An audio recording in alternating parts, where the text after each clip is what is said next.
தமிழக ஆளுநர் விஸ்வநாத் அர்லேக்கரை உயர்கல்வித்துறை அமைச்சர் விஸ்வநாதன் சந்தித்திருக்கிறார். இது பற்றிய மேலும் விவரங்களை எமது செய்தியாளர் மணிகண்டன் வழங்கிட கேட்கலாம். மணிகண்டன், இந்த சந்திப்பின் நோக்கம் என்ன? முழு விவரங்களை பதிவு பண்ணுங்க. தமிழ்நாட்டை பொறுத்தவரையில பல்கலைக்கழக வேந்தர்களாக முதலமைச்சரே இருப்பார் என்பதை கடந்த ஆட்சியில, அதாவது திமுக ஆட்சியில சட்டமன்ற பேரவையில தீர்மானமாக நிறைவேற்றியிருக்கின்றனர்.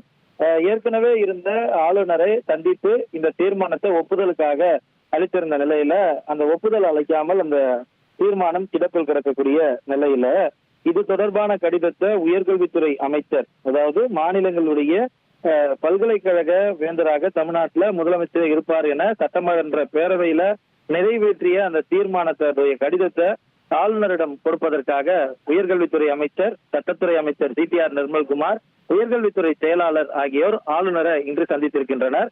இந்த சந்திப்புல சட்டப்பேரவையில நிறைவேற்றப்பட்ட, அதாவது கடந்த ஆட்சியில சட்டப்பேரவையில நிறைவேற்றப்பட்ட அந்த தீர்மானத்தை அளித்து இந்த தீர்மானத்திற்கு ஒப்புதல் அளிக்க வேண்டும் என்ற கோரிக்கையை ஆளுநரை சந்தித்து உயர்கல்வித்துறை அமைச்சர் உடன் சட்டத்துறை அமைச்சர் ஆகியோர் தெரிவித்திருக்கின்றனர். இதற்காக இந்த சந்திப்பு கிட்டத்தட்ட 15 நிமிடங்கள் ஆளுநர் மாளிகையில நடைபெற்றிருப்பதாக ஆளுநர் மாளிகை வட்டாரங்கள் தகவல் தெரிவிக்கிறது.